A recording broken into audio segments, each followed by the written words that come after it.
And it's just basketball. At the end of the day, it's just basketball. Like and subscribe. Like and subscribe. Like and subscribe on the way in the door, my people. I hope you all are having a truly fantastic day today. So, LeBron is back at it, with the It's Just a Game podcast with him and JJ Plummer. And back to Cappin. Unlucky for you fanboys, this podcast exists because LeBron James will just continue to expose himself in this podcast. But I'm take a minute to respond to the latest thing that I've been seeing a lot of people talk about, and that is this thing about LeBron James saying Kyrie Irving is the most gifted player ever. First of all, I feel like if you're going to talk about most gifted players, you have to start with Wilt Chamberlain. You have to start with Wilt Chamberlain. To be a guy that size and have the ability to do all the things that he could do, jumping ability, speed, whatnot, you have to start with Wilt Chamberlain. And, we haven't seen another Wilt Chamberlain since Wilt Chamberlain. You got to talk about guys like Shaquille O'Neal. To be able to move. I think a lot of people really reduce Shaq down to just being a dominant force in terms of strength and size. But if you go back and look at Shaq in the Orlando Magic and early Laker days, Shaq is an athlete. Like, Shaq could move for a guy that size. Shaq didn't have bad handles for a guy that size. Again, Shaq had physical gifts. Someone else you have to talk about. Even in the modern day, you have to talk about Wemby. Wemby is kind of a freak to be a guy that size. Who else comes to mind? Somebody like a Spud Webb to be a guy his size and to be able to do the type of things that he was able to do. But at the end of the day, I think when we're talking about pound for pound, most gifted athlete has to be Michael Jordan. To me, has to be Michael Jordan. Again, all you have to do is go watch highlight tapes, and to this day, you have not seen a player be able to do what he did in the way that he did it. Now, Kobe copied the moves and whatnot, but Kobe did not have the hang time and some of the other attributes of Mike. Like, Mike was not only an athletic freak, he had a motor in him that was unmatched. Again, we hear all these stories of, especially in his early days. Like, you can see that motor never turned off in the game. In his early days, I don't recall Mike ever looking tired, really.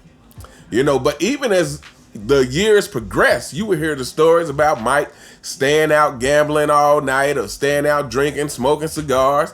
You see him smoking a cigar before the game.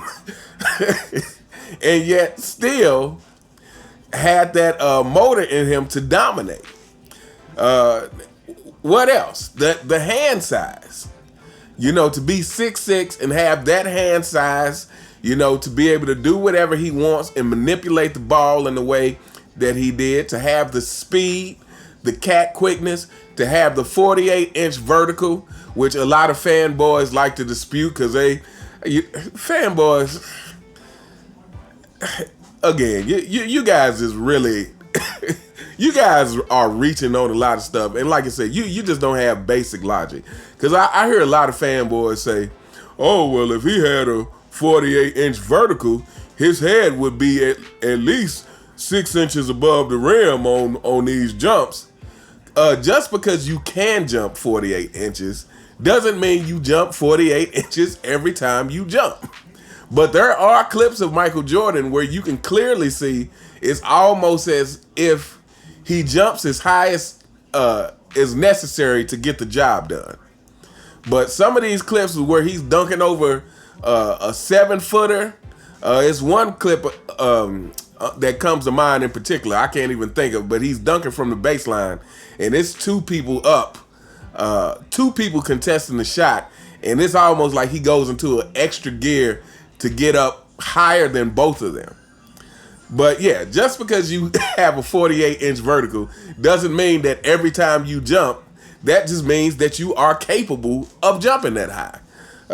Anyway, but yeah, to be able to jump like that, like I said, to have that quickness, they said he was able to run a 4.3, that he took it down from a 4.6 to a 4.3 in a year. And so, yeah. And then, the hang time, like we were talking about the hang time. To me, there has been no other player, pound for pound, that has all those things. It's like he had the perfect set of gifts, the perfect height to make the game look pleasing. I think his height is part of what made his game look aesthetically pleasing. Is that to see a guy that height who was dominating centers? Because if Michael Jordan was 6'9", 6'9", 250 pounds, it would look less impressive. It would look less impressive for a guy that size. If Michael Jordan was 6'10", it would look less impressive to see a guy that big dunking over everybody. But like I said, Michael Jordan is kind of like the perfect height with the perfect skill set, with the perfect attributes to make everything about his game look magnificent. And of course, he put in the hard work to maximize all of the potential that he had. And so, and I'm not sure if LeBron James was saying Kyrie is the most skilled, because, I guess there's some argument for that skill-wise, but I really can't give LeBron James the benefit of the doubt. But yeah, there's an argument for Kyrie. He's definitely in the conversation for most skill, for sure. Again, some of the things that Kyrie has done, it is incredible, especially to be his height with what he was born with. First thing I think about is the left-handed shot he made in the playoffs this year. Going from coming from the right side of the lane, going to his left, and he kind of throws like a little left, almost hook kind of shot. Those kind of things I feel like are Kobe-esque. Kobe, someone else who's definitely in the conversation for the most skilled. But I wouldn't put Kobe in the conversation for the most gifted. Like, Kobe is someone who worked very hard to make up for his lack of gifts. And then too, Michael Jordan has to also be in the conversation for most skilled as well. Again, when you're talking about effectiveness, and again, Michael Jordan didn't have anything that he couldn't do. Kobe might have had some things he did better than Mike. Mike had some things he did better than Kobe. But overall, to me, Mike still was just a more dominating force than Kobe was. And especially, with the athletic gifts, I think Mike was a smarter player than Kobe. I think Mike was better at reading the defense than Kobe. I think Mike had, in general, better shot selection than Kobe. And besides being more athletic than Kobe, I would have to say Mike was just overall a better leader than Kobe, to me. But anyway, we gonna hold up here. Like I said, I just wanted to throw my whole 2 cents in with this whole LeBron James saying that Kyrie is the most gifted player ever. It's always hard to know how much of it is capped with LeBron James. LeBron James is so manipulative.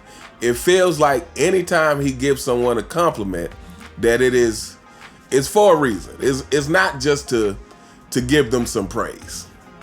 It seems like it always has some ulterior motive, like, hey, Kyrie, maybe next year I can convince you to come play with me.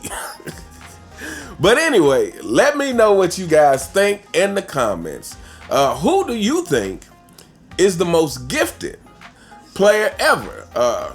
Who did I leave off? Like I talked about Wilt and Shaq and Spud Webb and Wemby, and I'm sure there are plenty of other players that, you know, had some freak gifts in terms of physical ability.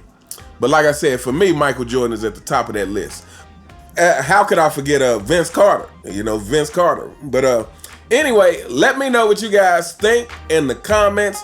You all have a truly, truly fantastic day, and I'll see you next time. All right.